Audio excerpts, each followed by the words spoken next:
we on a sister ship. Come with us, we on a sister ship. Yeah, we on a sister ship. Roll with us, we on a sister ship. Sister ship, we got this now. Come on, let's talk about it. Sister ship, we got this now. Come on, let's talk about it. Sister ship, we got this now. Come on, let's talk about it. Already dancing. Hey! Oh my goodness! Oh my goodness! Oh my goodness! It's been so long! How are my ladies tonight and today? Oh, and oh my God, do you believe that Juneteenth is becoming a national holiday? This is your girl, Tiffany Rowe.info. I love you guys, and we are on a sister ship. And today we have one of our matriarchs, Jane, is in the house. Hello. Hello. And I am radiant Trish. Hello. And you know, I can't even function if Lady Wisdom is not by my side. And at least through this Zoom world, she is right here on our screen. Lady Wisdom. Good evening, good afternoon, good morning, whichever time you decide to look at us. Exactly. And we are on a sister ship today. Today, we're going to switch it up a little bit. We're going to have 3 amazing topics. One of them is talking about step parents raising children. We have so many viewers that are step parents or bonus parents, bonus moms, bonus dads. And we just want to kind of chat about how that is rearing a child when you bring into a blended family. However, and I told the ladies I should have did that first because I got my wine. The second topic got me a little nervous. I don't know if I should drink too much wine till after the second topic because I might mess up because these kids be watching the sistership. Should parents tell their children or their kids about their past? I don't know. And another topic tonight, or one of the other topics will be, should we let the children have an opinion in those important household decisions? So today is going to be an amazing show with a lot of juice, a lot of meat, and a lot of information, and prayerfully some solutions that will help us be better at being a bonus parent. Now, me personally, I am not, my husband and I, we're not step parents. We have, or bonus parents, our children are we made them and it's only 2 we got. However, prior to the love of my life, I did date guys that did have children and came into the relationship with children. And I have to say, and I was younger then, so we got lady wisdom. I wasn't even kid wisdom. I was just dumb. So I don't think I probably did a good job at this at all. However, we have Jane, we have some real intelligent and some more intellectual thought in this matter. So ladies, anyone share with us about raising a bonus child? Well, I never had that experience, but I have friends who have. But I wanted to ask you, Tiff, when you were dating those men who had children, what was the age difference between you and the kids? Because I think that makes a difference. Well, in some cases, okay, wait, let me see. I don't see kids here now. So, okay. One guy asked that you don't want them to know. This will be one of those shows that I won't tell them to watch. So one guy I dated, himself was about 11 years older. And so his child was about 10 years younger than me. Okay. Oh, okay. Yeah. Yeah. So like at any given time, if I'd have waited long enough, he could have been my boyfriend, but anyway, what I will say is I still, I have to say most of the guys I dated that had children, they had I hate this. Is baby mama not politically correct? Can help me out with that? Because I have if it wasn't his ex-wife, she is the children's mother. Mother of his children. Mother. Thank you. they always seem to still want to be with the guys. Like every guy I dated, I have to say the children's mother, it wasn't compatible because I wouldn't allow that to be, but it was challenging. However, I have to say there's one child in particular now who is a grown man. He just got his first place and he's posting and I'm talking to him. We stayed connected throughout the years. And I'm going to say, I think, and I don't want to mention his name, but I think because I was a child who my mother had relationships. And I was so hurt when I got connected with somebody she dated. And when they broke up, it just ended. Like it ended with her and it ended with me. And in one case, and I'm gonna mention his name, Hardy Sams. I think he dead now, but anyway. But his kids should know. He was like, I didn't even know my dad when they dated. And he was that male figure for a long time. And he lived in the household with us. So we went on family trips together. My mother cooked meals for all of us. And especially because I did not know my father, my biological father at that point. I had never seen him, never met him at this point. I didn't meet him until I was almost 8 years old. So having that male, he was that. And I would say, when they broke up, I just was like, and my mother had broke up with other guys prior, and I lived my life and saw things, but I didn't think he and I was going to break up. And that hurt. Like there was a severe, like stolen moment from me. And it was, I have to say, and so that being said, when myself and this young man got close, I didn't want that to just end. I mean, obviously you got to do certain things that has to change to some extent because it's that guy is now probably with another woman or eventually will be with another woman. And the mother, obviously, of the child has, they're the parents.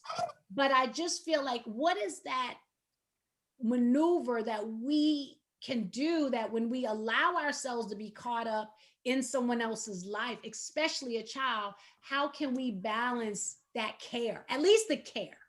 Well, I think that comes, honestly, I think that comes from the person. Mm-hmm. So, sometimes people don't have a problem with bringing others into their lives. Like you always got to be conscious. How soon is too soon to bring someone into your child's life? Right? Because technically that's what happens. If they're a good person, regardless of your intent with them, if they're a good person, children are innocent and they're drawn to good, right? Because kids will also let you know that they don't like somebody. Right. I speak to the world. If your children is uncomfortable about an adult, do not force the relationship. Do not force them to be around them. Be conscious and prepared for your children's instinct to kick in. They have better intuition than we do because their spirits are innocent. And they're very honest with it. So I speak from these situations on both sides. So technically we're talking about blended families, right? Yeah. Yes. Right? We're talking about blended families. So I am a child of a blended family. At 15, I was in a relationship. And I give the age because you don't have to be old to know different. Okay. Or I should say older to know different. I was 15. I was in a relationship for over a year. We weren't intimate or anything like that, but he wanted it to get serious. He asked my mom, could he marry me and all of that? And of course, my thing was, well, I'm 15, like I'm young. Like I haven't even started to live. He was about 6 years older than me. My mom said it was okay for him to date me. And when he asked to marry, my mom said, well, she's pretty young. You not able, not now, but in the future, sure. Well, he turned around in the same conversation and said to me, well, I've never asked you to be intimate with me, but I'm a man and I have needs. And I was out with the fellas and I was drinking. One thing led to another. I met this girl in the club that we was at, and she's pregnant. First thing I said to him is, what am I supposed to do with that? I'm 15. What am I going to do with that? He's like, well, what I'd like you to do is help me to raise my child. I want to marry you. I am in love with you. And the only thing I kept saying, but I'm 15. I'm not ready for that, because there's always going to be forever strings as long as that child is alive. How does she even know about me? Does she know that you want to be with me and not with her? Later on, I find out that because I told him no and I broke up with him, he decided that he was gonna make her an honest woman and marry her, and had 3 kids with her. They eventually divorced, and I got blamed for that too. But nonetheless, my mom had remarried. She and my dad got divorced. My mom remarried. And he had 3 children, 4 children with the one that my mom had. And I felt like my step siblings got treated better than I did. Oh, wow.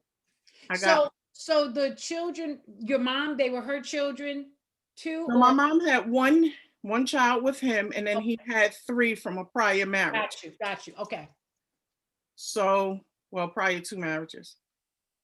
So I felt I didn't like him. When I first met him, I told my mom I did not like him. Nevertheless, as a parent, she decided that she was going to do what she chose to do. And my stepsisters, to this day, I only talk to one of them.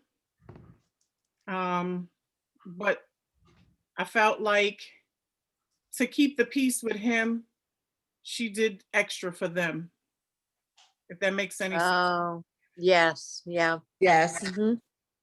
It was unfair, Yeah. but it made me see things differently. It helps to grow you, right? Yeah. Yeah. It But truly did you helps ever to grow tell you. her, Sherry? Did you ever tell your mom? Y'all see the girl I am today? I have always been her. So my mom knew exactly how I felt. I made it perfectly clear. I didn't appreciate it. God rest my mother's soul, because I loved my mother.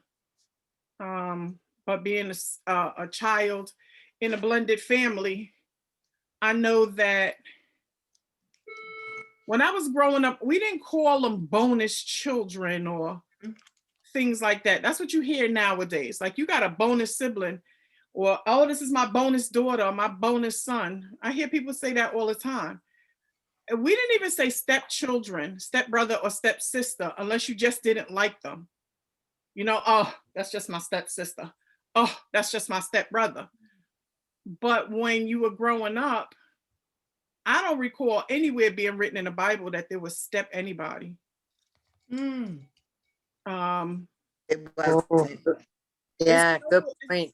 It's nowhere that it's said that we have to call each other step. And then the question becomes, I don't hear about half brothers and sisters. You just know that you got different dads or different moms, depending on who you are. But that it's never said my bonus kid. That's my son, my daughter. When you become the parent, you become the parent. Right.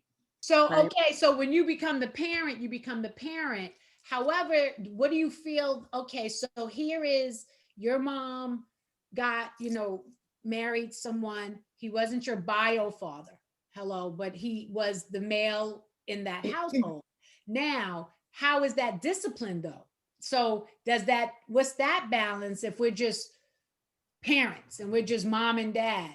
And also, how is that if you have a father or mother that you are connected to, and now you have that whoever you're living with has a significant other or something, and how do you, what's that? So that's why I don't know, because like I said, me growing up, I called him dad, because I didn't have another one. You know, I Right. didn't feel like I was Right. making someone feel this way versus that way, you know. And so how was that, you know, like the dynamic of that? I think again, the dynamics, it depends on the household and the relationship. What is the age that a person comes into the household? When the family becomes blended, it makes a major difference in how you look at that person, right? That's how I look at it. If I was probably 2 years old, he would have been considered daddy to me. Yeah. Yeah. 10, Yeah. Yeah. and my mind wasn't as a little kid. I knew that I had a father, and I knew he wasn't him. I just Right. that he favored his children. I think he favored even my little brother. He's my youngest brother. My youngest brother had favor because he found favor in my mother's eye, but he also found it in his father's eye. He was his youngest, my mother's youngest, but it was their child. Yeah. Right? Together. Yeah. My little sister didn't know Yes. different, so she was younger than me, but she didn't. He came along and she was a year old, so to her that was dad. So I think it depends on the age that you invite people into your life and Yeah. invite them to be a part of your children's lives. Because when you get into a blended relationship where someone has prior kids, my prayer is that right now, I'm not searching, but if God blesses me with a mate, I'd really like him to have kids. The experience of having a good relationship with his kids, loving his kids, genuinely having a decent relationship with the other parents to his kids. And the reason for that is because I need you to know what it feels like to love my own. If my boys call me, Right. I need you to know what it's like to love someone other than yourself. Because you know that happens when you get into a relationship. If you have a child and your mate doesn't have one and y'all are close in age, they can't understand the call of your child saying, hey mom, I need you to help me with Right. this, or can you come to the doctor, or can you do this for me, or can you help me out with the baby, or whatever. They don't understand that, so it could cause a rift. Oh yeah. Yes. And Yeah. yeah. And you know what, Sherry, I have to tell you, at my age, dating, there's a lot of men that I've gone out with that couldn't accept the fact that my grandchildren were a priority over them. They resented it. Here first, right? So that's what I say to them. Not only are my children are here first. They were here before you. Now, if you're going to become my husband, and that thing falls into place, and the husband is there, then do I make them a priority? As a husband and wife, I speak from a married woman's point of view because at one point I was. Your children come first in your marriage. The Bible says, love God, your mate, and then others. Now, when you became one, it says, well, he shall leave his mother and his father and cleave unto his wife, and they become one flesh.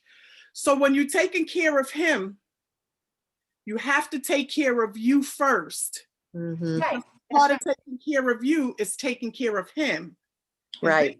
Take care of others. We get all mixed up. Oh, my kids are first.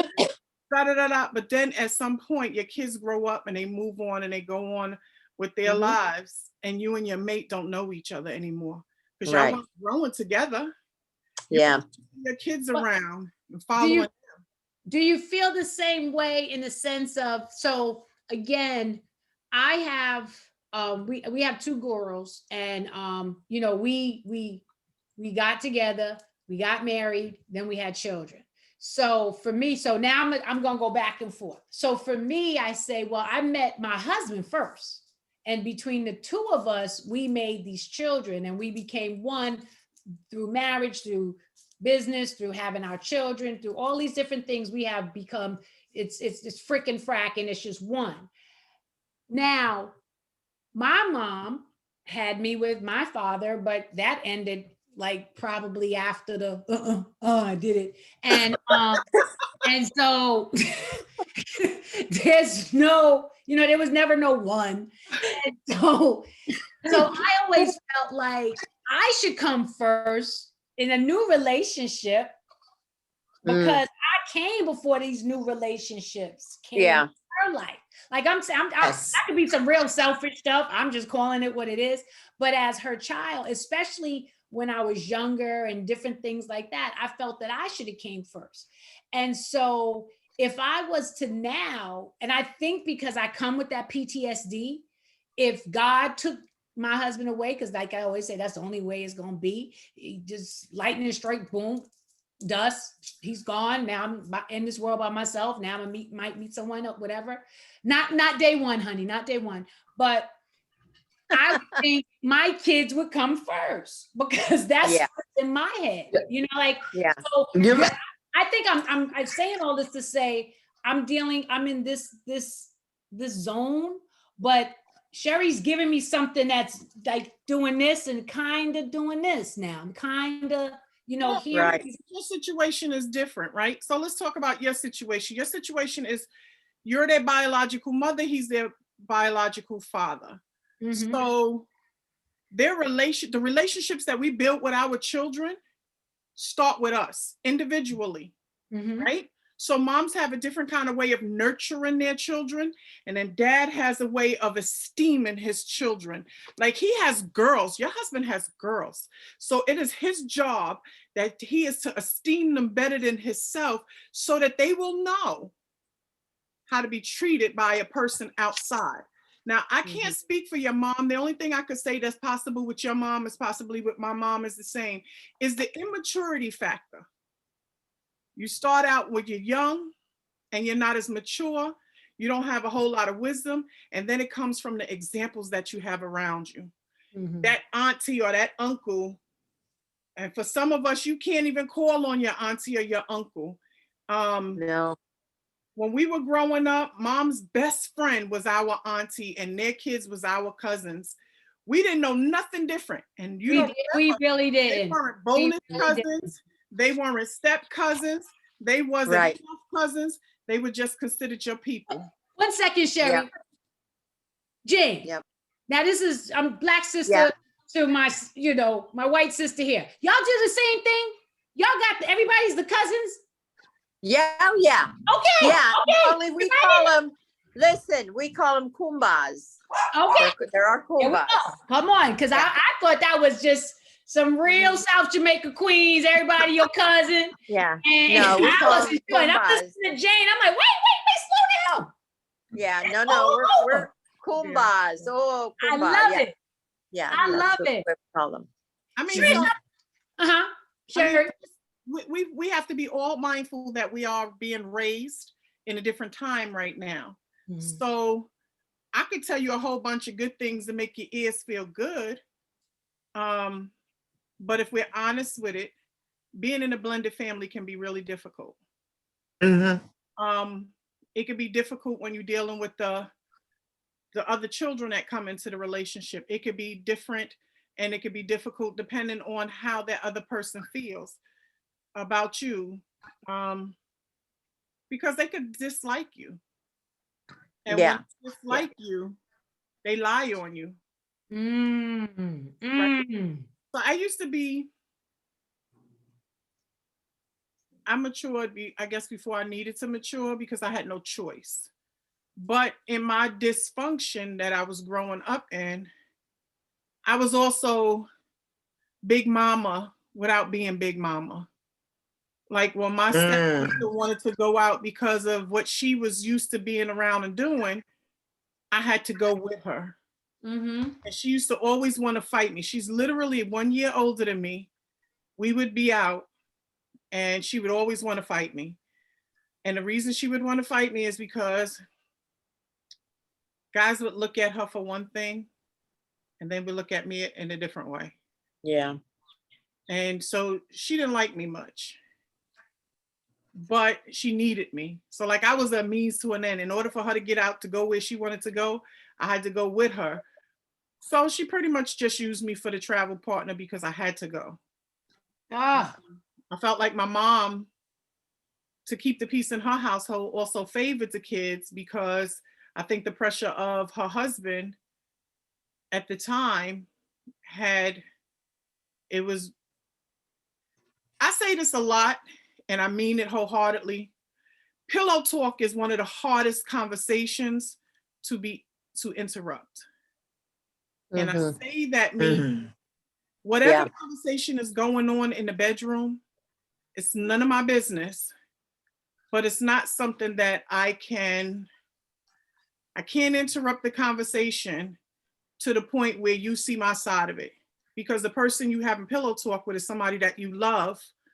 You took vows to honor and respect them. So the fight becomes personal, internal for the other parent.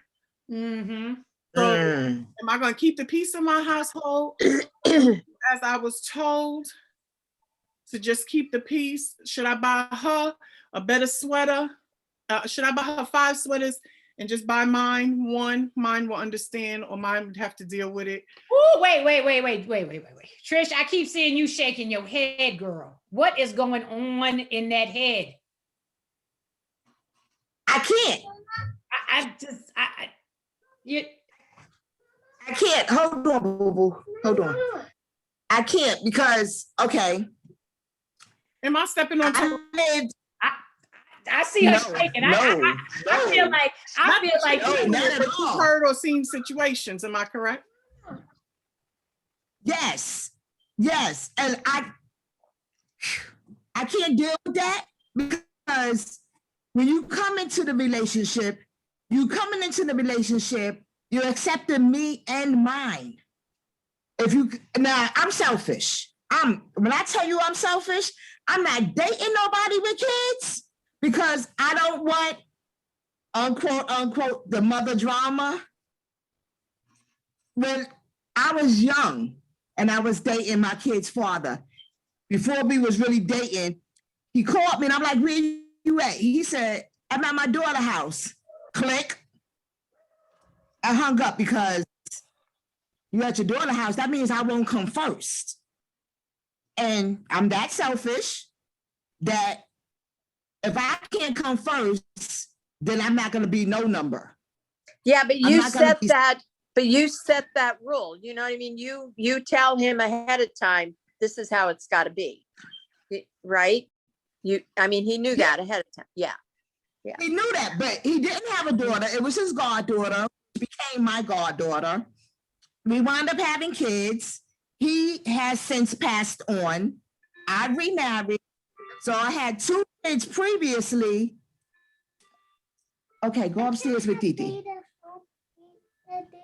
Okay. I had 2 kids previously, and then we had one together. Okay. He didn't have any. Mine, like, he actually had told me one time, I'm gonna take you to court for the kids. How you taking me to court for my own kids? I birthed those. Those not yours. Yeah. He didn't even marry them when he told me that. But that's how much he loved and cared about mine. So to hear you put somebody else's kids before you.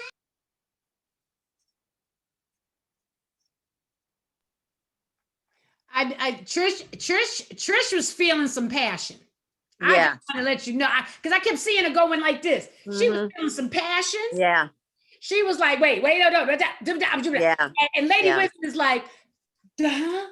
And then this, and then, and then for me, and I'm seeing Trisha going like, I said, wait, we gotta fill this room up. Yeah. But she said something, and I don't know how I feel, Trish, because he said he wanted your babies, and you said they're not yours, and I'm sitting here saying, but when we come together, aren't they all ours? You gotta help me out. Yeah, we wasn't married. We was just cohabitating. He said that. But that's how much he loved my kid. Like, wait. And I told my sister what he said. She was like, oh, he crazy. I said, he is. He is. You know what? Okay, so so this is Tiffany. Tiffany Rowe is Trisha's child in a sense, because this is my mom, right? Same, you know, she got some. I would have been like so happy as that kid, like, that's my daddy too. I got two daddies. Like, then I would know how to do it. If somebody was like that hardcore for me, my mom's dude, and they were that hardcore for me, then my whole ideology would be so different now. You know what I mean? Because I think that is I don't think you're crazy. I think maybe because I want to be spoiled. You know, I'm always trying to be spoiled. And I would have been so happy. I would have been so happy. But Trish, you said he didn't have children prior to that, right? No. So I'm not nobody with kids. I'm not.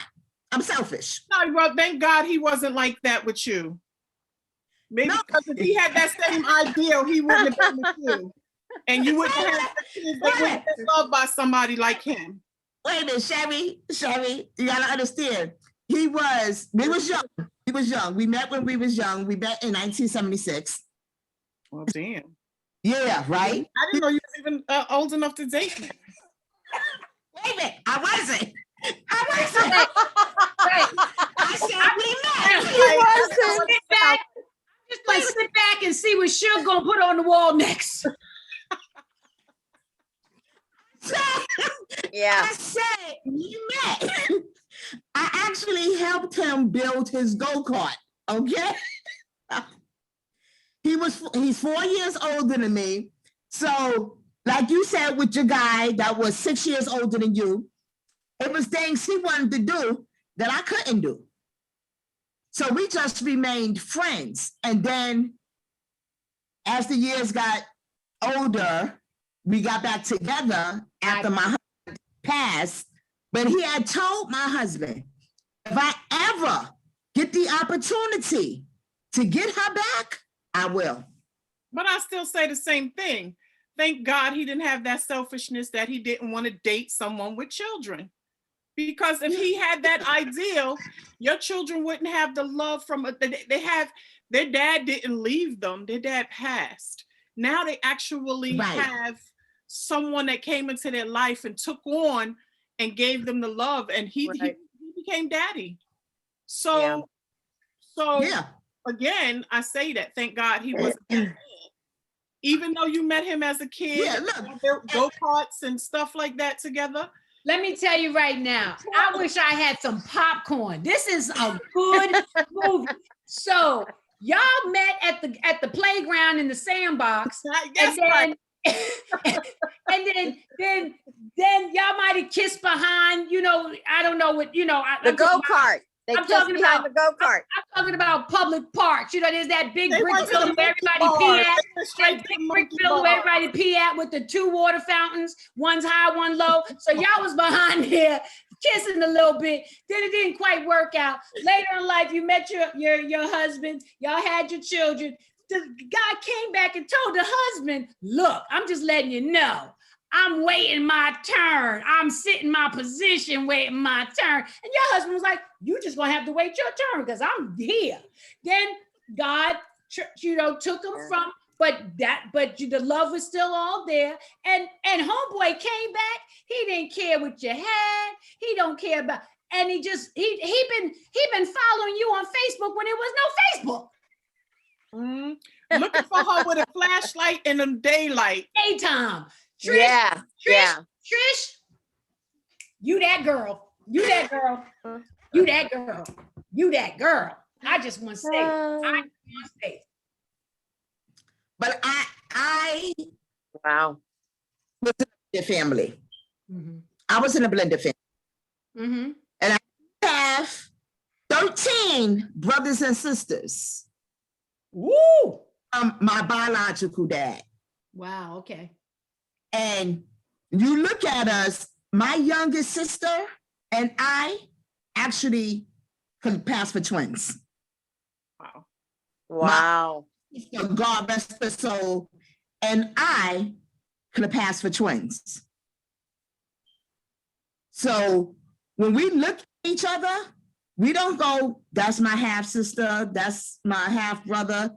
It's that's my sister and that's my brother. So when y'all see me posting these pictures, those are my brothers and sisters, children. Right. Yeah. So you're probably, we had a big family. We do. My stepdad has a son. He only has one son. We didn't grow up in the same house because my mother and him got married as we got older. But I knew him all my life, you know, and he treats us as his own. So I didn't have what everybody else, the hatred, the jealousy. Well, some people have it, not all people have that. Right. Yeah. So I was fortunate not to have it. I thank God I didn't, because I probably would have killed somebody. In other words, your blended family was working. It worked. Yes.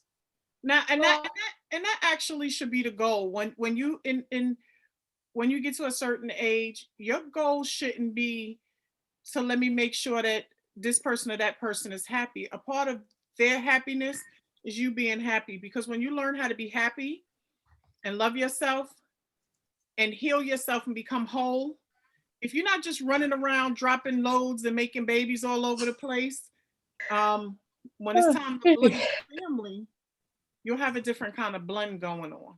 Yeah. Mm-hmm. Yeah. You know what I'm saying? Lady Wisdom said dropping loads all over. You know, wherever you leave your house, you leave a child. I know. I hope Brothership is listening, because I know the Brothership has so much to share. And I think when you are talking to the young men, that is so real. And again, I'm listening to all of this. I'm an only child as well. So my parents had me very young, and I guess I'm so fabulous that they couldn't do it. So they were like, let that live. They got it right the first time, right? I didn't even meet him till I was 8, and he knew that load that he dropped was the best load he was going to be dropping his entire life.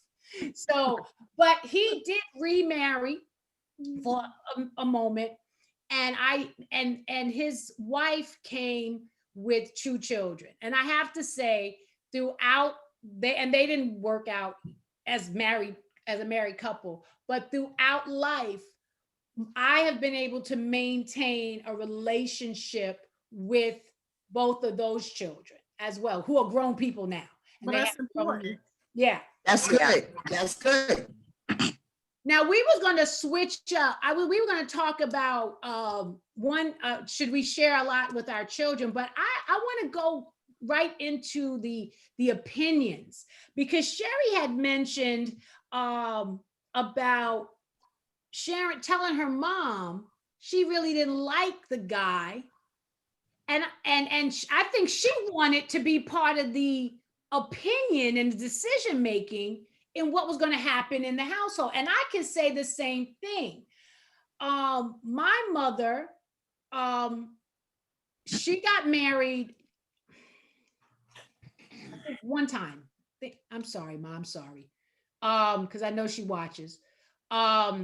She got married. She had a long-term relationship that I didn't particularly, I liked it in the beginning, and then some things happened and I was very much against it. And she still remained a relationship with the person that caused a lot of havoc in my relationship with her and my relationships, period. And she, so with that, I have to say I was very, very, very, very angry for a long time. And as a real estate broker, I see people showing, I'm showing homes to people, and they're like, I have to know if my kids like it. And that to me is kooky. I'm sorry, everybody out there who I'm showing homes to, and y'all been saying it too. I do find it a little off that the children have so much of an opinion in the house you're going to choose. So I wanted to talk to the ladies. How do you feel about giving children so much opinion in some of the choices that happens in the household? Is it so much opinion or so much to say? Ooh. Because everybody's entitled to an opinion. Now, will I go out and say, well, let me see if they like this house, and if they don't, and I love it, I'm not getting it. That, you got to remember, your kids are more resilient than parents are allowing them to be. Yeah. Yeah. They Children adapt. adjust better. Yep. They adapt better. Yep. Yep. They will move and shake as long as you moving and shaking. It's up to you as the parent to decide what conversations you will let them have an opinion in, because big household decisions should have everybody say so in it. And I say that meaning we can sit down and have a family conversation, right? I'll sit down and play family game night with you. We have a family cook night, and I'm going to let you have a say. I'll let you know some of the big things that matter enough. Like, you have some parents that are really sick, right? They may not be well mentally, physically, in any sense of the word. So do you think you should tell your children that you're not well? I think you should, because you may need to prepare them. Yes. Right? Yeah. But do I think you should tell them the detriments of it, or put the responsibility of them being your health proxy? Hell no, they can't. Okay, now There's certain things question. that you can't put on kids. Yeah. Lady Wisdom, are we still referring to a husband being in the home with that mother, or is this a separate topic altogether? Well, as That- far as I knew, it was a separate topic altogether. Separate topic, but that might have a part. A good part of point. the Yeah. opinions or what the children are talking about when you're making those decisions. Because sometimes, like I have my godson, he's, you know, we had him, I would say we had him, me and Karen had him young. We were young when he came. And I have to say, he grew up quick because he was the oldest of between his father and mom. He had other siblings. So he became like this man kind of early and kept going in that direction. So when there was times when she was single, he actually was a determining factor in a lot of things that was happening in her world. And you have to. You have to. I didn't become single by choice. I later chose it. I choose to still be single. But one of the reasons I didn't date or hadn't dated was because I always want my children to respect me. So we have to be mindful of who and what we bring around us. So I didn't want my son to lose respect for me, especially as my male child, because he would see me bring different men in the house. Now, a lot of women don't realize that your sons watch you, and they determine how they're going to respect you by how you handle you. I didn't want my daughters to see me bringing different men into the house. Same reason, because I didn't want them to think that it was okay to be having a whole bunch of different guys. I remember my life. And the one thing I said is they're growing up in a different time and era than what we did. We grew up, I can't speak, let me speak for Sherry. I grew up in the crack generation where grandparents were raising kids all over again because their parents was out there being selfish and living their own lives. Yeah. People felt like they needed to be young, and a part of being young was getting caught up with trash, and that's what they got caught up in.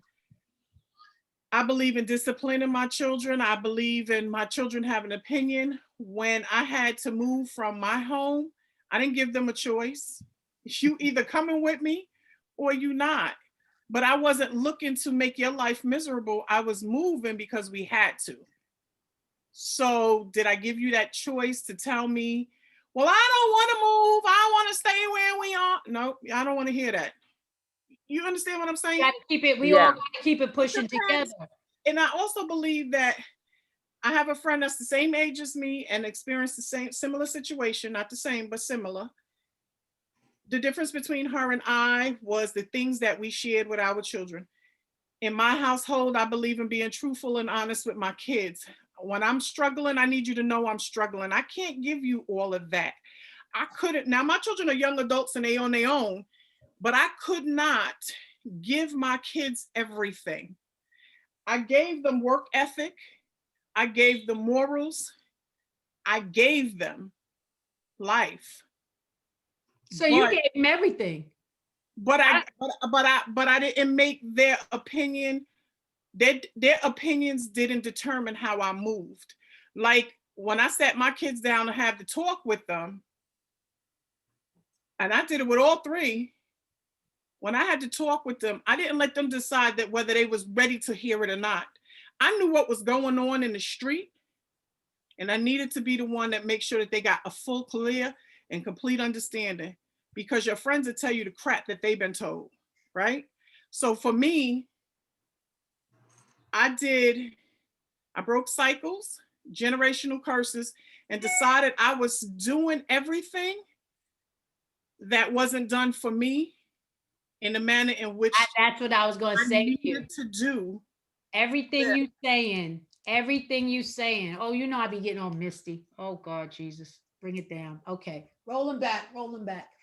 Everything you're saying, it was like a shift for you. It was like you were looking at these things that really was seriously traumatic for you. There's moments that took place, and you said, I refuse to be that person. Right. And everything you're saying, it's like you polarized a different outcome. You made your mind. You said, I'm gonna have a different outcome. And the word is generational curse or generational challenges or whatever. But you said, I already know what that road looks like. And honestly, it is such a powerful situation, because the road you went, which was so different, granted better, but it was a road not traveled by you. And you took your children, you took the people that was close to you. And when I mean your children, yes, the children you have, but also the children that surrounding them, because I'm sure all this wisdom and understanding you were giving your kids, it would allow them to have the right people around them as well, so that they're making different decisions. And my heart is just like, I'm so you my Wednesday woman crush anyway. Everybody know that, yes. But these are the reasons why, because you just make my heart so, you make it sing. You make it sing. Well, I say this, and this is, and I say this, and I mean it wholeheartedly. When we're children, we don't have a choice in a life that we get that at that time. We don't get to make the choices or where we going or how we doing it. We don't get to decide who's our family and who's not our family. We don't get to make any of that. And because of that, when we become adults, the damage and things that happened to us as we were growing, we have a choice now.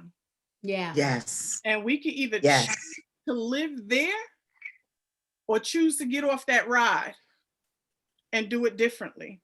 I can't change 5 minutes ago, let alone going to change 25 years ago. So I'll be damned if I'm gonna continue to be stuck there instead of trying to keep moving forward. So now I make the choice. Who's in my life, how they fit in my life. My definition of family changed. Ooh, wait, I gotta write that down. Definition of family change. Just because we were blood don't make us family. You, That's right. That's you're right. right. Right? Yep. Isn't You're that right. isn't that how the secrets of those molesting family members stayed secret for Yep. many years? Because we were Yep. told that that was family, and we had to keep quiet Mhm. because this person or that person, we didn't want to hurt them, regardless that they hurt the hell out of us. They broke us, they tore us up somewhere, and we were still supposed to keep it quiet. No, hell no. I don't trust people. I'm conscious. If you look funny, even as a child, you got to remember everybody's raised differently. You got to be mindful of people's children, because the children only learn what they see, who they're around, Right. and how they deal Yep. with it. So Yep. for me, I need to know what's going on with my kids. I need to know what's going on with my grandkids. If I don't like you, I'm going to keep my grandchild or something, and I'm going to tell your mother, pay attention. Or your father, pay attention. I don't want something happening to them. Now, does that mean that something happened to mine? No, but it does mean that I hawked them. Right. Right. How was Right. that Jane, I How want was to that ask cover? Jane a quick question. So Jane, you are a queen-ager. You're one of our beautiful queen-agers. And Thank like you said, kind of dating and you still juicy. You're still juicy. Yeah. Now, your children, what now? They're grown. They got their own lives, their own situations, their own mates, Right. everything. How is if your son said, "Ma, I don't like him," at this stage, and you've been having a good, like you didn't let him meet him for a good 3 to 6 months. Y'all been Yeah. wine tastings and all kind of Mhm. stuff, picnics. And now your son says to you, "Ma, I don't really like him." How would you handle that? I would tell him I appreciate your honesty, but go have your life.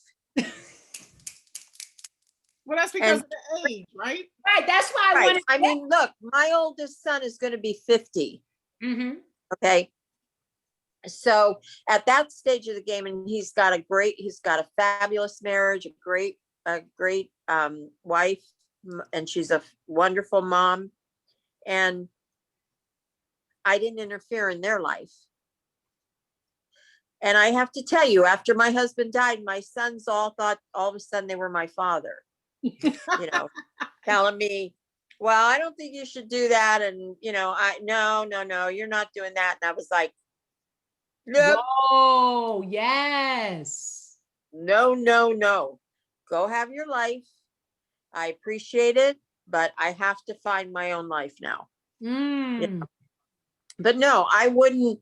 I mean, if they don't like him, they don't like him. If he makes me happy, at 68, Jesus, Mary and Joseph, I would hope I have the sense to pick a decent guy at this point,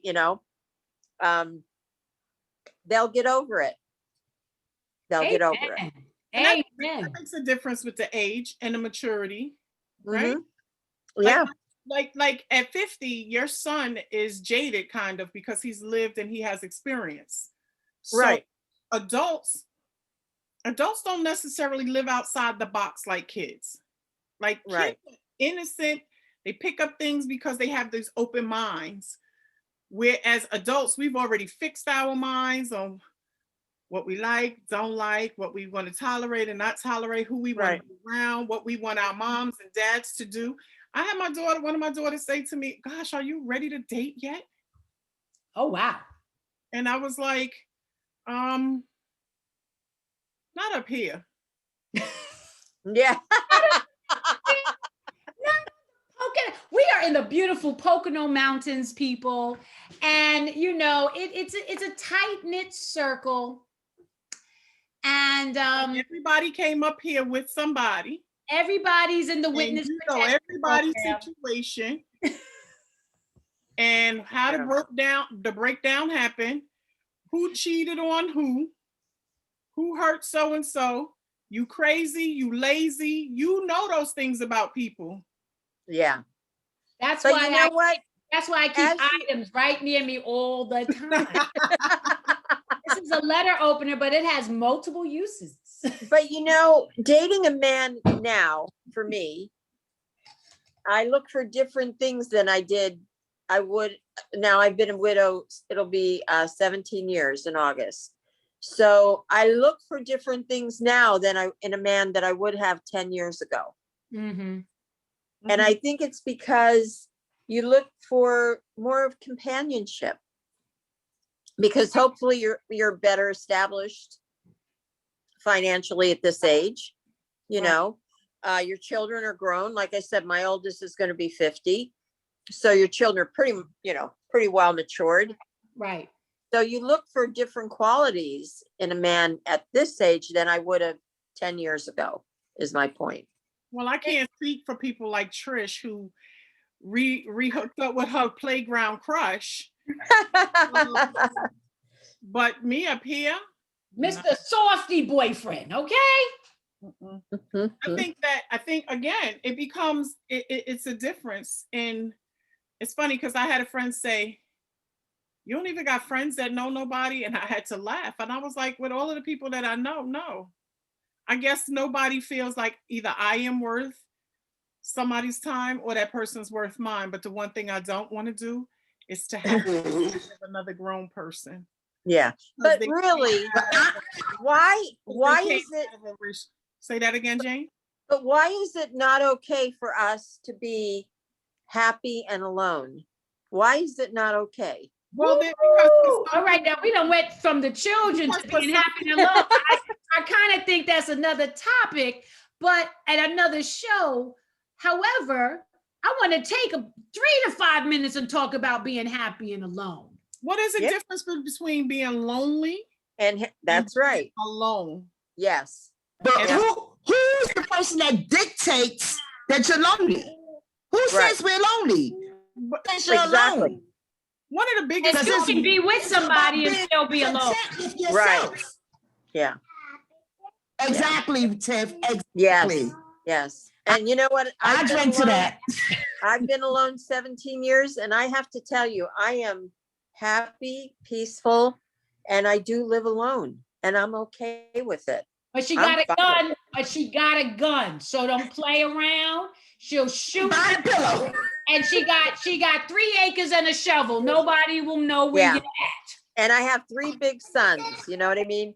But no, it's funny. A friend of mine, her dad always used to say, "Do you want to be right or do you want to be happy?" You know what? I just want to be happy and peaceful. And if that means not having a relationship with a man, I'm okay with that at this stage of the game. I really am. I don't have to. If I want to have a hard-boiled egg and a salad for dinner, I can do that. I don't have to say, oh my God, I got to run home, make sure dinner's, been there, done that, over it. Over it. Strong J. How old were you when you got married? I was 17. So 17, you got married. So now, when you have your children, and they ask you, "Mommy, Daddy, was you Mommy's first? Are we answering these questions?" So you know what? In your world, Jane. Listen, first of all, have you read my book? I mean, my whole damn life is in that book. So all they have to do is read the damn book, okay? But no, as they got older, they knew. I mean, the first time my oldest son realized that he was older than we were married, years we were married, he was like, "Oh, that's funny. How did that happen?" Yeah, how'd that happen? And we're like, well, it just happened. We were in love, you know what I mean? Kind of thing. Right. Oh, yeah. I love it. So and that's a beautiful thing. And people always say to me, "Tiffany, you should run for something. You should run for mayor. You should run for this." And I always said, I gotta write my book first so that I can get all the stuff out so it can't come back later. So you got the book. So you decided, you're gonna learn about my past through my book. However, okay, there's a couple of things. Let's talk about I want to get back to the sex later in a second. So you guys who are listening, stay tuned. Sex is coming up. But for now, let's bring it simplistic. Bad grades. Do you tell your children that you actually did fail 8th grade algebra? Yeah. And I tell them, and look at what I do now. Look at how hard I had to work 3 jobs to put you through college because I did that. But it makes a difference too, because in the process of it, you letting them know that if they fail in it and they struggling with it, it's not that other people haven't struggled with it, right? Right. So you need them to know that one of the reasons why you have to take your education seriously is because I don't need you to work as hard as I do. You don't need to do a 12-hour day, 7 days a week in order to make your ends meet. Don't do me, do better. Right. It humanizes you in their eyes. Right. When So you when they cut class and they smoking weed, do you tell them that you was also cutting class and smoking weed at Lincoln Park? Trish. Look, she's staying on mute. She's gonna be like this.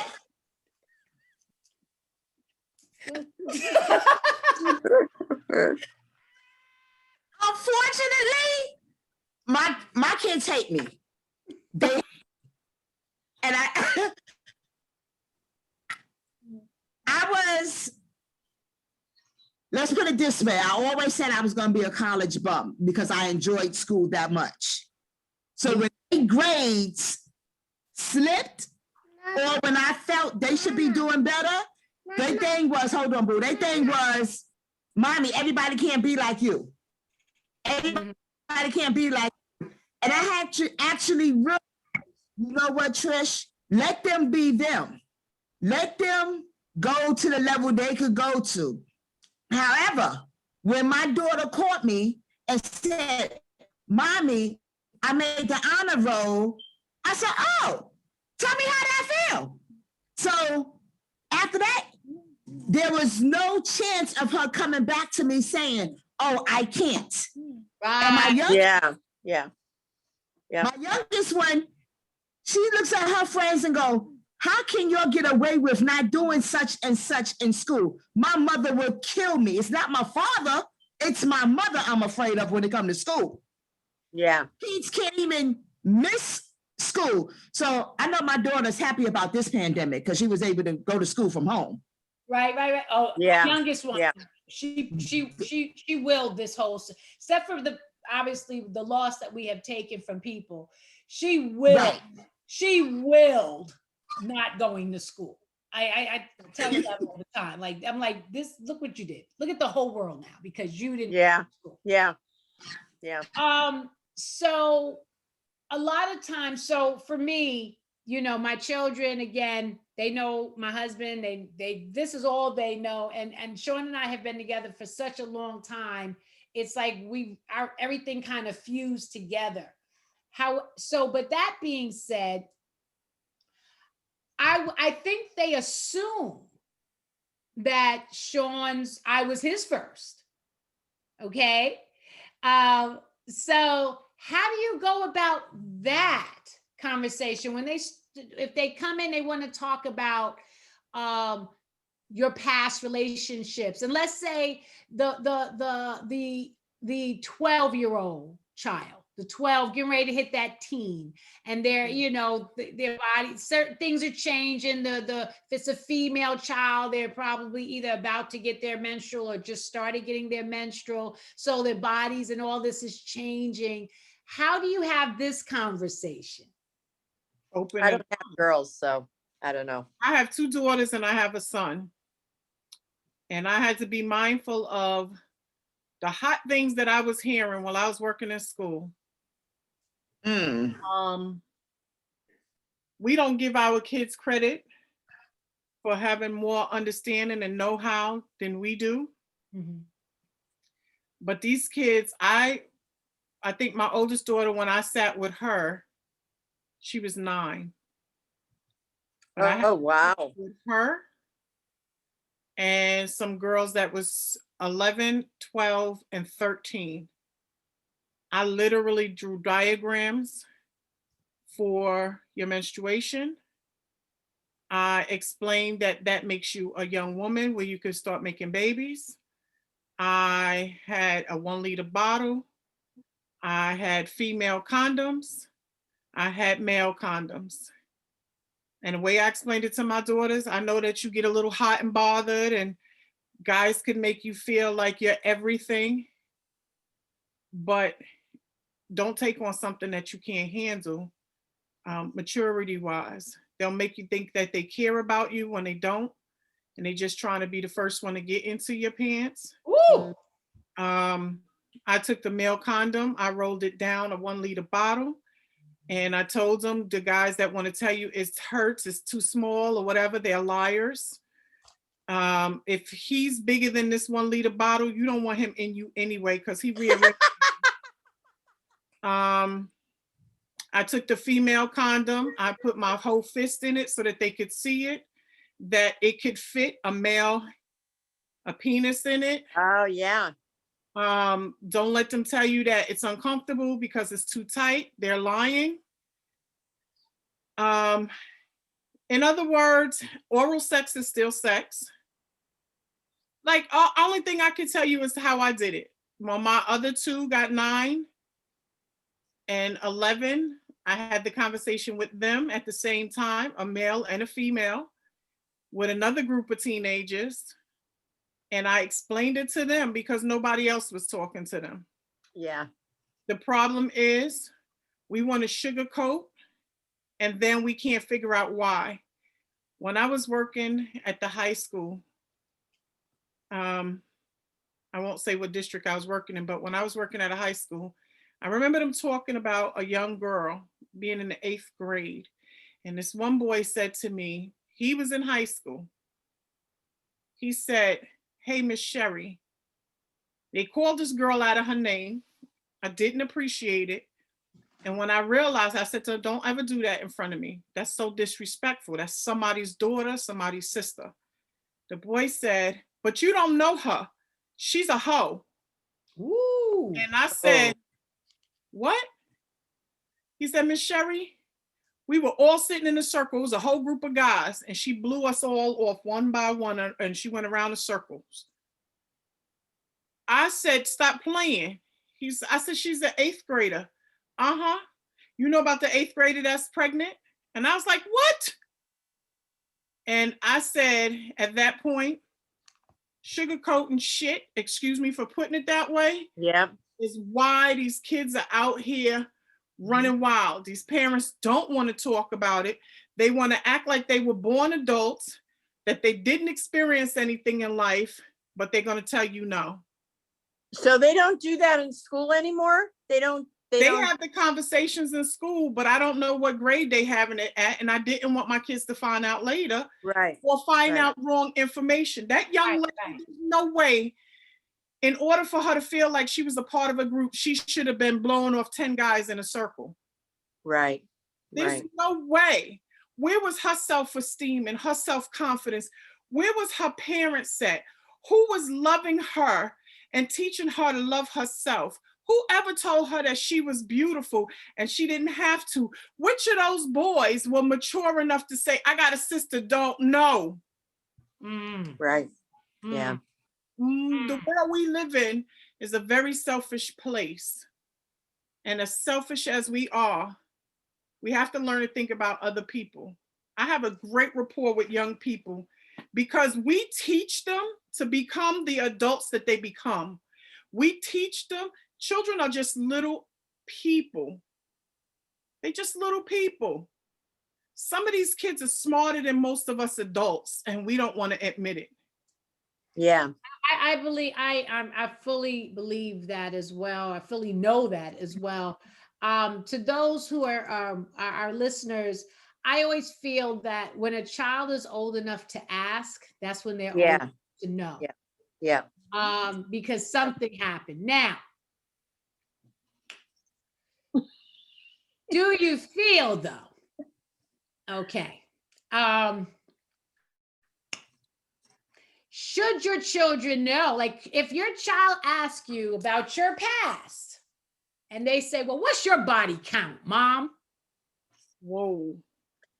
Well, I'm going to be real Jane, transparent. you know what? I love you. Like So I'm going to make a confession. I've only ever been with my husband.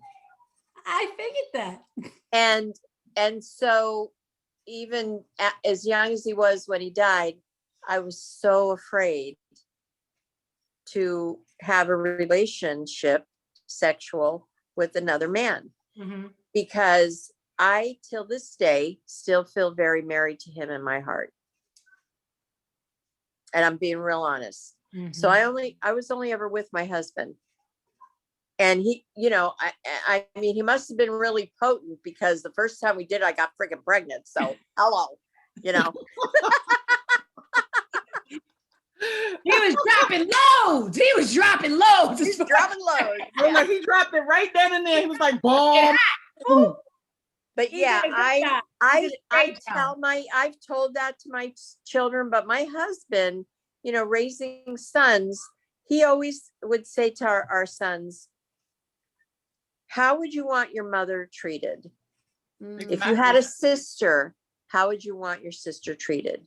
Then that's how you treat your girl. That's how you treat your wife. That's how you treat even a classmate. You respect them, because that's how you would want your mother or your sister treated. And he, you know, he was very adamant with them about that. Well, this is again part of those questions of understanding your past. So now you're I'm going to say your daughter, because we're women today, and then I'll bring in some of the men. So let's say, you know, your daughter comes home with a significant other that you're not too pleased with. You know, maybe they sell street pharmaceuticals. Now, do you then say, been there, done that, and then they're like, clutch my pearls, mommy? Or how do you deal with these things? Well, for me, well, Jane, you could talk. Go ahead. I did a lot of talking today. You know what, Trish? Yeah, what about Trish? Let me let the listeners know. Trish has on a beautiful African garb wrap. Yeah. Just in case from here, you're like saying, is she in a towel? Is she at the pool? No, she's lounging on this beautiful beautiful day. Juneteenth is a national holiday coming soon, and she's just living her best life. So Trish, how do you handle these questions? It's funny because when my daughter brings her boyfriend home, no, she'd be like, don't like him, don't like him, don't like him, don't like him. Now she's rebellious, so she's gonna do what she's gonna do. Right. However, it don't work out, and she'd be like, "Okay, you was right, y'all was right," but that's what she looks for. She looks for our opinion. Like, okay, what you think about him? Why y'all feel like that? You know, and growing up weak, personally, when your mother or your father tell you that ain't the one, you like, yes, he is, yes, he is, yes, he is. But as you get older and you become that parent, now you understand what your parents was telling you. Right. It was like, that ain't the one. You know, because they could see things, or we could see things as a mother that our children can't see, whether it's a boy or a girl. But are we seeing them because we remember this same scenario in our life? And if that's the case, are we sharing this experience with them? No. Okay. Tuition that you have. Okay. Okay. Is it that you have? So let's talk about drugs. So my mother, so Sherry was talking about, you know, she was showing Roberta, I'm about to blow you all the way up, but in a good way. That's my mother, Roberta. I'm about to blow you up in a good way, okay? And Karen and all my friends, we all can tell these same stories. So going back to her talking about the female condom and the male condom, and if it pops and it's tight and all this and all that. So my mother was like, let me show you how to go down on someone with a condom in your mouth. Oh, Straight up. Yeah. Wow. Yeah. Straight up. Straight up. She was like, this is what you do. They don't even have to know. You put it here. You put it between your teeth. Hold it here. Boom, boom, boom. This is what she did. Now, coming to drugs, she would say, bring your own tea bags that you put in a little bag. You smoke tea. Don't puff, pass. You roll up, it smell like you smoking, but you're not doing nothing. You're not going to be out of control. You're not going to have this. You're not going to feel. And nobody's going to be able to slip you nothing. Take advantage of you, things like that. So if you feel the peer pressure and you feel like, I don't want to smoke, but if I don't smoke, I don't want to smoke, and I don't smoke. You have your tea. You have your roll up your own tea. You say, I don't share. You smoke your tea and it smells the same. Wow. So that's the kind of things when my mother would talk about, when you talk about, do you talk about your past? Because my mother would say, look, I got, somebody slipped something in my mom, I went through certain things. This happened to me, that happened to me. So I'm going to be very honest with you because you're not going to be with me every day. You're out in those streets doing your own thing. Right. You with your own friends and you're going to go places. Even if I don't want you there, you might end up. You're going to go. So if you're going to be in an environment like this, this is what you do. And this is how you handle it. If you can just say no, then just say no. But if you feel that peer pressure coming on and you don't know how to quite handle it, here is some tricks. Okay. So did you appreciate that? I did. And I ended up talking to my kids in the same way. Yeah. You know what I mean? I I wasn't so quick to say, put the condom in your mouth if you're going to go down on somebody, because I was trying to hold out on that part in their lives. Yeah. Roberta. But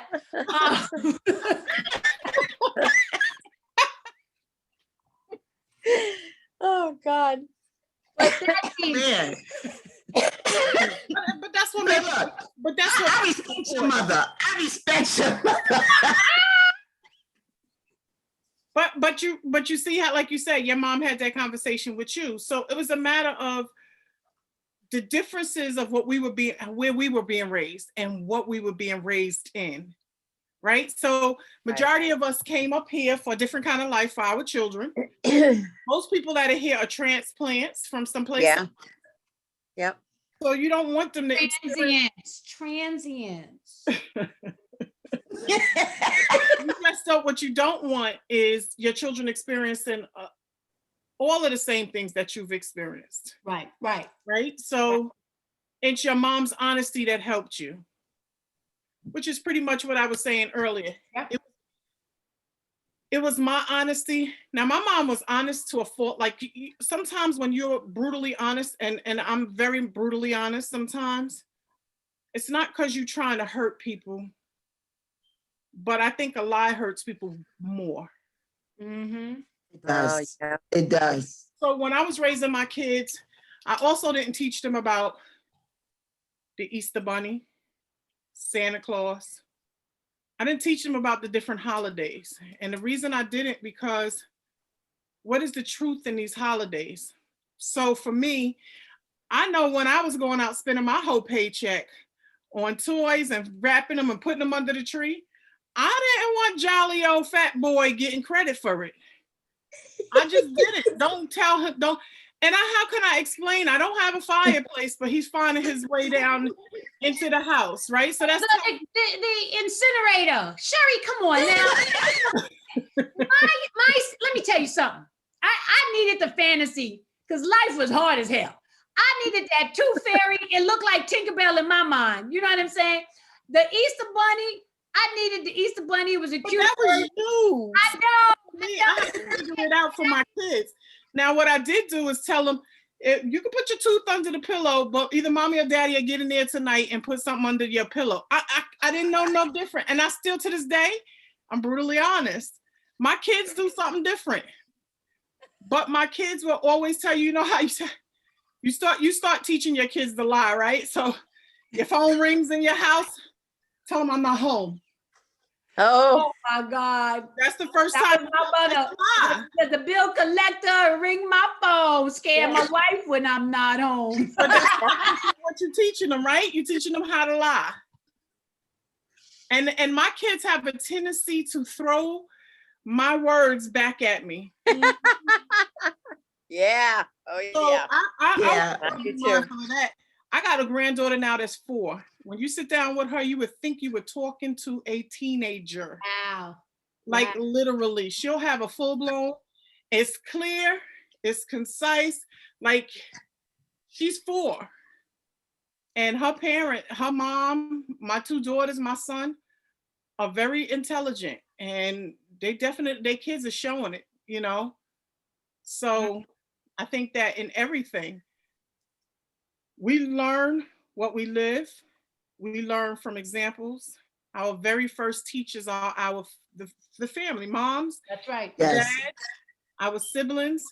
You watch how your children hang around each other. Your girls, they look up to each other. My daughters are 5 years apart, but if you see my daughters out, you would not know that. But when they were little, you knew it because my oldest had her friends and my youngest had her friends. And I used to tell my oldest daughter all the time, your sister goes where you go, and the reason she goes where you go is because you need to teach her how to be a young lady. I don't want her hanging with the boys that's because they her age. Boys will teach you what they want you to know. Yeah. She needs to be with her sister. Yeah. But that's us, right? Well, I would say for me, I think one of the things is my mom had me at a young age. So I think in the world of my mom and Tiffany and Roberta, the Tiffany and Roberta show, I was her past. Like it was like you couldn't really have a past because I was the past. And so Right. it was like those conversations were so tightly woven to the point, you know, again, she was young. So it's like now she want to hang out and I'm 13, 14 and she's still young 20s because she had me so young. And it's like, well, you get dressed up too. Don't tell nobody. Don't call me mommy. My name is Princessa. Yes, Roberta, I'm telling you a story. My name's Princessa. Right. So we had Leviticus with the black and white tile floors. You know, I had no business being there. I was a kid, but I was dressed up, put on some lipstick, hang out, sit at the chair right there, act like something, and she having a good time. So I actually was, I was in a position where I was able to grow up with her. Yeah. Plus minus, however you want to take it. I'm here and I'm still living. So it wasn't the worst situation possible. However, but now, being this mother that, did it right, I feel like, oh my God, how do you do this? How do you handle this? Do I tell my kids all these things? Do I do this? Do I do that? And I realized, initially I was like, I have to be the quintessential woman and I have to do it this way. And we have to eat at this time and we have to live our life this time. And I have to wear pearls and all these things. And then I realized I didn't turn out so bad. So I'm going to teach you about the condom in the mouth. Genesis, I'm going to teach you about the condom in the mouth. Yeah. Can I come to that class? Hey, that's another show. Because I got 2. I can't keep That would one. be another show. Well, let me just ask you, ladies, in your definition, your definition of family, did you find that the definition of family has changed for you as you got older? From the family that you knew when you was a kid? Yes. You know what I mean? Mm-hmm. So when you were 8, 15, 21, has the definition of family changed since then? Those periods in your life? I'll let us go around and thank you for that. I have to say for me, I don't think it has. Because because of everything that has taken place, because if I take the bio part of it, it was always itsy bitsy small. So throughout my journey from a child until now, queenager status, I have picked my family along the way. And when there's care, I am beyond understanding of mistakes. I like beyond it. You literally, I have to have a black eye that I can't heal before I say this ain't gonna work out. Like I really, I hold people to my heart because I had to. My family is people I've gathered Right. in my journey. Right. So my best friend is, I've known her since I was 6 years old, and it has never wavered. Not that we've never had fights, not that we haven't fallen out and all of that, but that's my sister, no matter what. You know, her mother is Aunt Donna. It always will be. I met Lucette 21 years ago when I had Genesis. That's my sister. Like when I meet people, and I've always been the same. So my family is so eclectic. That, and it's always been that way. So I would say for me, it has not changed. Not the conceptual, what I think family is. It has. Right. Right. Trish? I could relate to what you said, Tiff. I'm on that page. Mm-hmm. I'm on that page. For me to actually disown you, you got to do something that I cannot forgive you for. Mm-hmm. Totally to be like, nah, you written off. Mm-hmm. Yeah. Mm-hmm. Yeah, I'm very much, I really am like that. Like it takes, because when this happens, the heart. Yeah. Like even going back to people, even when you dated or what have you, like, except for one individual, I'm cool with everybody. I really, like my heart doesn't turn off and on. What we're going to do together changes based on whatever life has. But I don't just like, I just, and I think because I probably am that kid that's searching for that family. Like, when you say, oh, I got 11 siblings, or I got this, or I got, that wasn't that really what I didn't meet my father till I was 8. So I was mad at Sam for a long damn time. Like, you supposed to be my father. Where I know? You supposed to be my father. You know what I'm saying? So I think for me, it hasn't changed. But what I will say is this: with time, because of growing up in an era, crack epidemic, and other drugs and other just allowing, like, again, I all I knew was street pharmaceuticalist, and the loss of so many lives. I do hold, I hold hearts that are still near and dear close, because I saw so much death and so much loss. I think, is Tiff coming in? Is Tiff Cole coming in? Because I know she's like, y'all don't have to go home, but you got to get the hell on out of here, because y'all chicks been talking for 90 minutes now. But Jane, how do you feel? I love that question, Lady Wisdom. How do you feel about that? Yeah. I feel as you get older, the dynamics of that family, that original family changes.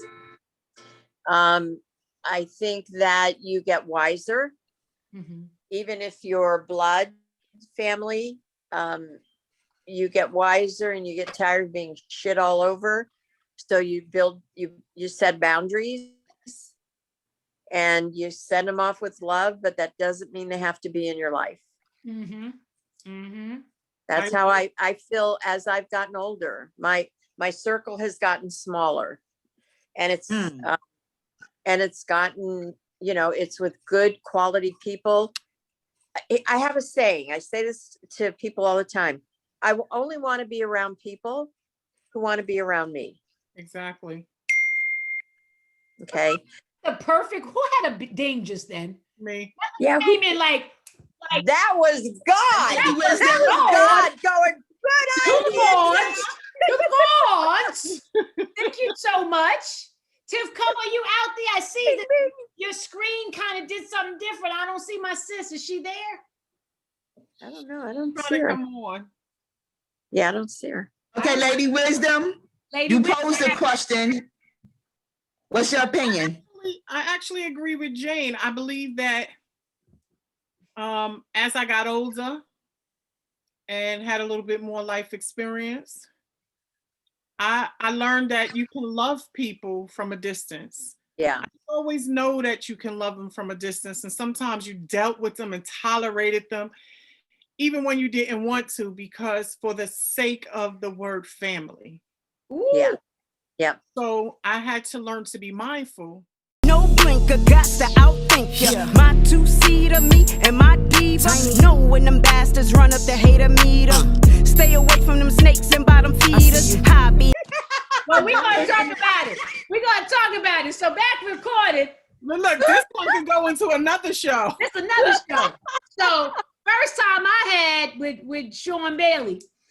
Sean Bailey had been courting after me for a minute, and Sherry knows this, for literally 2 years. 2 years he was courting after me. And, you know, he had a girl. I had a dude too, you know, but, my relationship had to end. I thought his relationship ended. If you're watching this on the Sistahship, Miss, I'm not going to say your name. However, I did not take him from you. I thought it was over. He told me it was over. He told me it was really over. I didn't know it wasn't over all the way. So I'm just letting you know if you're watching it. I didn't know. That's not what I was about. Now back to the story. Now, when we got together that night, I ain't gonna lie. And like I said, I keep this right by me. So any chick listening, I will cut your throat. It was the stars, the moon, the sun, all of that. What's the song go? And the ocean too, and all of that. Like, it was the most beautiful night of my life. And I was like, can't nobody be this perfect? I mean, we talk till the sun comes up and it's now the afternoon, and you know, you sleep and your eyes is all messed up and you got a cloud in your head because you're so tired and you can't get off the phone because it's such in-depth conversation. And then I think he's cute, and I still do, and he smelled good, and then the stars, the moon, and everything showed up. And then he went to sleep. And I'm like, how could someone be so perfect? And he watches chick flicks with me, and he's not into sports. Like, I'm not into sports. He don't eat eggs. I don't eat eggs. Like, oh my God, how could this be? And then he goes to sleep, and I'm looking, I'm just like, oh my God, he's so beautiful. And then he starts to snore.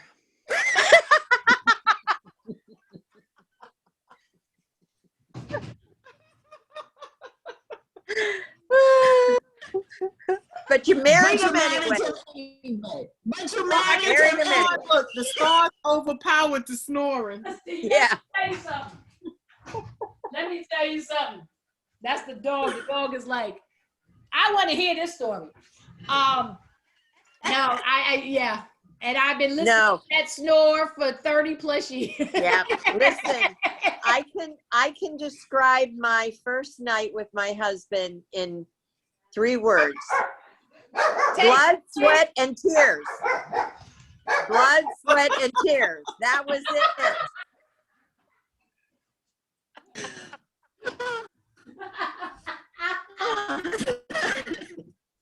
That was our first night. Blood, sweat, and tears. Oh my gosh. Yeah. Okay. All right. So I'm going to say, well, first and foremost, COVID is, I believe sooner than later, we will be in the studio together. Yeah. And that's exciting and amazing. I know she has dates, but I don't want to throw it out there because, you know, life can get in the way. Who knows? Somebody might put on a mask. I don't know. But I know it's coming sooner than later. So the Sistahship will see you guys all together. So this energy will be all in one room about to explode. Like this bra with these new COVID boobs I have. No, I did not get any work done. It is the 30 pounds, okay, 30 pounds that has happened in these 1.5 months. So these are not new boobs. These are this is cheesecake and ice cream boobs that has happened. So as time progresses, I will not be getting a breast reduction. I hope to lose some of this weight. Look, I mean, you got that line with the bra. I never had the line with the bra and it peeled over. This is like, what is this?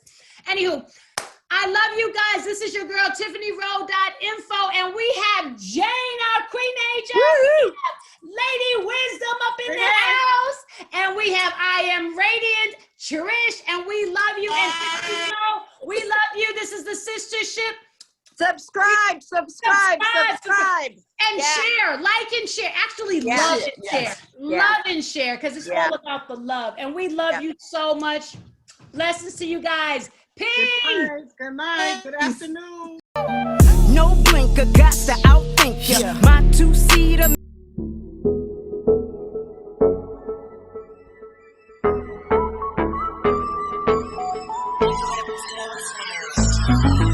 Yeah, we on a sister ship. Come with us, we on a sister ship. Yeah, we on a sister ship. Roll with us, we on a sister ship. Sistahship, we got this now. Come on, let's talk about it. Sistahship, we got this now. Come on, let's talk about it. Sistahship, we got this now. Come on, let's talk about it. Sistahship, we got this now. Come on, let's talk about it.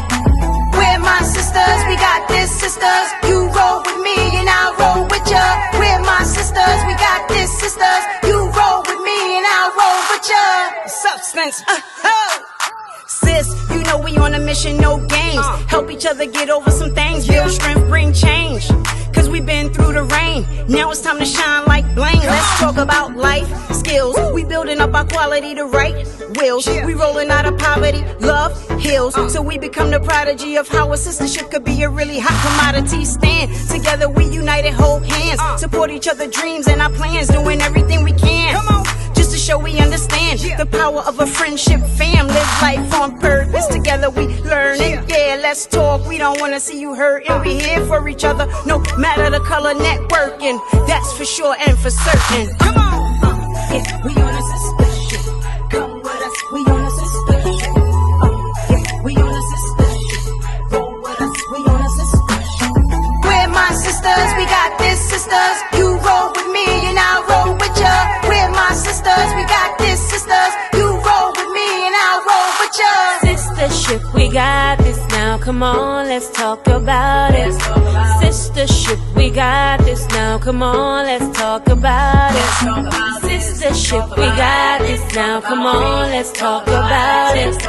Sistahship, we got this now. Come on, let's talk about it.